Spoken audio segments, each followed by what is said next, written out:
నమస్తే, నేను మీ Surender. Welcome to RR news.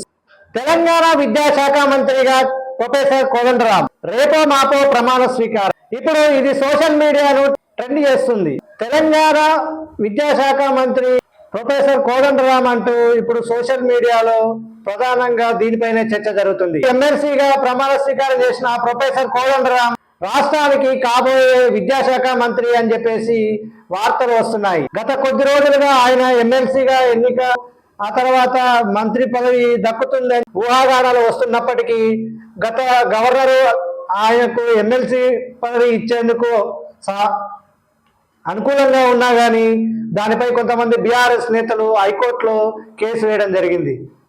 So Aamir Ali Khan మరియు ప్రొఫెసర్ కోదండరామ్ వీళ్ళిద్దరూ ఎమ్మెల్సీకి అర్హులు కాదంటూ పిటిషన్ వేసిన నేపథ్యంలో దానికి ఆటంకంగా కలగడంతో ఇన్నాళ్ల పాటు ఆయన ఎమ్మెల్సీగా ఎన్నిక కాలేదు. సో నిన్న సుప్రీంకోర్టులో జరిగిన ఈ విచారణ నేపథ్యంలో కాంగ్రెస్ గవర్నమెంట్కు అనుకూలమైన తీర్పు రావడం జరిగింది. ఈ నేపథ్యంలోనే ప్రొఫెసర్ కోదండరామ్ అదేవిధంగా అమీర్ అలీ ఖాన్ వీళ్ళిద్దరూ ఎమ్మెల్సీలుగా మండలిలో ప్రమాణ స్వీకారం చేయడం జరిగింది. ఇక ఎప్పటి నుంచో కోదండరామ్ సార్ని మంత్రివర్గంలోకి తీసుకుంటారని చెప్పేసి ప్రచారం జరిగినందున రేపో మాపో ఆయనను విద్యాశాఖ మంత్రిగా కేటాయించనున్నట్లు అర్థమవుతుంది. తెదేస అధ్యక్షుడు ప్రొఫెసర్ కోదండరామ్ అదే అమీర్ అలీ ఖాన్ వీళ్ళిద్దరూ శుక్రవారము శాసన మండలి చైర్మన్ గుత్తా సుఖేందర్ రెడ్డి సమక్షంలో ప్రమాణ స్వీకారం చేయడం జరిగింది. గవర్నర్ కోటాలో ఎమ్మెల్సీగా ఎన్నికైన వీళ్ళిద్దరూ ఎట్టకేలకు ఈ రోజు బాధ్యతలు చేపట్టడం జరిగింది. ఈ కార్యక్రమంలో మంత్రులు పొంగులేటి, పొన్నం ప్రభాకర్ తదితరులు పాల్గొనడం జరిగింది. అయితే గవర్నర్ ఎమ్మెల్సీ కోటాలో ఎన్నికైన ప్రొఫెసర్ కోదండరామ్ సారు రేవంత్ రెడ్డి క్యాబినెట్లోకి అవకాశం దక్కే ఛాన్స్ ఉందని చెప్పేసి జోరుగా ప్రచారం జరుగుతుంది.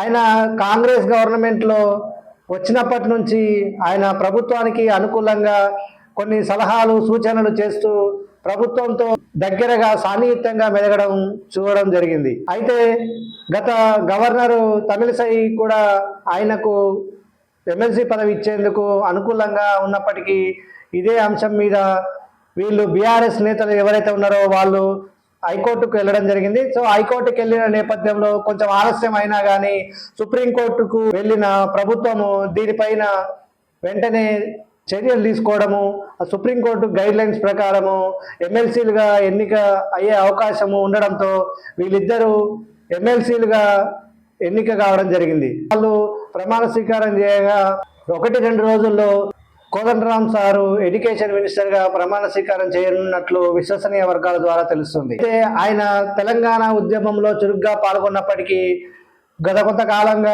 బీఆర్ఎస్ గవర్నమెంట్ కేసీఆర్కు యాంటీగా వర్క్ చేయడం, తెలంగాణ రాష్ట్రంలో నిరుద్యోగులు యువత ఇబ్బంది పడుతున్న నేపథ్యంలో వాళ్లకు అండదండగా ఉంటూ విద్యార్థి ఉద్యమాలు, అదేవిధంగా విద్యార్థి కోసం ఉద్యోగాల కోసం నిరుద్యోగుల యువత తరఫున కొట్లాడి గత గవర్నమెంట్ను దించడానికి ఆయన కొన్ని కార్యక్రమాలు కూడా చేయడం, అదేవిధంగా కాంగ్రెస్ గవర్నమెంట్కు అనుకూలంగా గత డిసెంబర్లో జరిగిన అసెంబ్లీ ఎన్నికల్లో ఆయన కాంగ్రెస్ పార్టీ తరఫున ప్రచారం చేయడం జరిగింది. సో తేజస్ని బరిలోకి దించకుండా కాంగ్రెస్ పార్టీ ఎమ్మెల్యేల కోసం, కాంగ్రెస్ పార్టీ గెలుపు కోసం, కాంగ్రెస్ పార్టీ అధికారంలోకి తీసుకురావడం కోసం ఆయన పనిచేయడం జరిగింది. అయితే అప్పటి నుంచి కాంగ్రెస్ పార్టీ అత్యధిక స్థానాలు గెలవడము, గవర్నమెంట్ ఫామ్ చేయడంతో ఆయనకు కొంత ప్రియారిటీ ఇవ్వడం జరిగింది.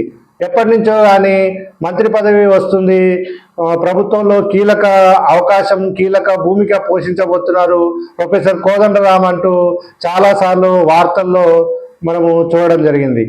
అయితే ముఖ్యమంత్రి రేవంత్ రెడ్డి ఎట్టకేలకు ఆయనకు మంత్రి పదవి ఇచ్చేందుకు సానుకూలంగా ఉన్నట్లు, దీనికి అధిష్టానం నుంచి కూడా సుముఖత వ్యక్తం చేసినట్లు ఇప్పుడు ఢిల్లీ టూర్లో ఉన్న సీఎం రేవంత్ రెడ్డి తిరిగి తెలంగాణకు వచ్చిన తర్వాత ఆయన ఖచ్చితంగా ఈ మంత్రి పదవిలు అంటే క్యాబినెట్ విస్తరణ జరిగే అవకాశం ఉందని, ఆ క్యాబినెట్ విస్తరణలో ఈయనకు ముఖ్యంగా పదవి దక్కే అవకాశం ఉందని చెప్పేసి జోరుగా ప్రచారం జరుగుతుంది.